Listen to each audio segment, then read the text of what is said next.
Shirt ಎಲ್ಲಾ ತರ beach ಬೀಸ್ ಆಗ್ತಿಯಲ್ಲ ನಾನೇ ಹಚ್ಬೇಕಿಲ್ಲಿ. ಅಮ್ಮ ನಾವಿಬ್ರು ಒಂದು ಆಟ ಆಡೋಣ. ಏನ ಆಟ ಆಡೋಣ? ಏನ್ ಆಟ? ನೀನ್ ಮನೆ ಕೆಲ್ಸದವಳಂತೆ, ನಾನ್ ಮನೆ ಯಜಮಾನಿ. ನಾನೇನ್ ಮನೆ ಕೆಲ್ಸದೊಳಗೆ? ನಾನ್ ಮನೆ ಕೆಲ್ಸದೊಳಗೆ ಆಗಲ್ಲ. ಪ್ಲೀಸಮ್ಮ ಆಯ್ತು. ಅನ್ನ ಸ್ವಲ್ಪ ಹೊಚ್ಚು. ಎಲ್ಲಿ? ಮೂಲೆಲ್ಲ ಕ್ಲೀನ್ ಮಾಡು. ಕಂದ. ನನ್ ಕಂದ ಅಲ್ಲ, ನಿಮ್ ಮೇಡಮು.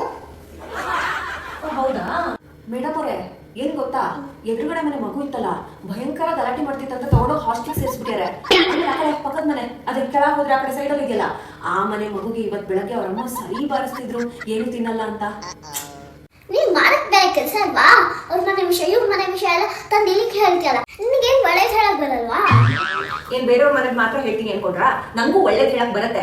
ನಮ್ಮಂತ ಸಣ್ಣ ಪುಟ್ಟ ಕೆಲಸ ಮಾಡೋರಿಗೆ ಅಂತಾನೆ ಸರ್ಕಾರದವರು ಜೀವ ವಿಮೆ ಮತ್ತೆ ಆಕ್ಸಿಡೆಂಟಲ್ ಬೆನಿಫಿಟ್ ಕೊಡ್ತಾ ಇದಾರೆ. 1 ಲಕ್ಷ ತನಕ ಕವರೇಜ್ ಇದೆ. ಹಾಲ್ ಮಾಡೋರು, ಚಿಂಗಿ ಆಯೋರು, ಇವರಿಗೆಲ್ಲ ಈ ತರ ಬೆನಿಫಿಟ್ ಸಿಗುತ್ತೆ. ಈ ತರ ಒಪ್ಪಕ್ಕೆ ಹೋಗ್ಬಾರದು. ಎಲ್ಲಾರ ಮನೆಗೆ ಹೋಗಿ ಹೇಳು, ನಾನ್ ಒಳ್ಳೆ ಕೆಲಸ ಮಾಡ್ತಾ ಇದೀನಿ, ಅವ್ರ ಮನೆಯಿಂದ ಇವ್ರ ಮನೆಗೆ, ಇವ್ರ ಮನೆಯಿಂದ ಅವ್ರ ಮನೆಗೆ ಎಲ್ಲ ಹೇಳ್ತಾ ಇದೀನಿ ಒಳ್ಳೇದಾಗ್ಲಿ ಅಂತ. ನೀನು ಏನಾದ್ರೂ ಈ ಕೆಳಗಿನ ಲಿಸ್ಟ್ ಅಲ್ಲಿ ಬರೋರಾಗಿ ನಿಮ್ಗೆ ಅಂತಾನೆ ಮಿನಿಸ್ಟರ್ ಸಂತೋಷ್ ಲಾಡ್ ಅವರು ಹೊಸ ಯೋಜನೆಗಳನ್ನ ತಂದಿದ್ದಾರೆ.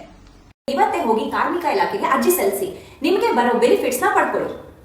ಇರೋ ಯೋಜನೆಗಳ ಬಗ್ಗೆ, ಬರೋ ಯೋಜನೆಗಳ ಬಗ್ಗೆ ಮಾಹಿತಿ ಬೇಕಂದ್ರೆ ಗವರ್ಮೆಂಟ್ ಅವರ ಅಧಿಕೃತ ಪೇಜ್ಗಳನ್ನ ಫಾಲೋ ಮಾಡಿ.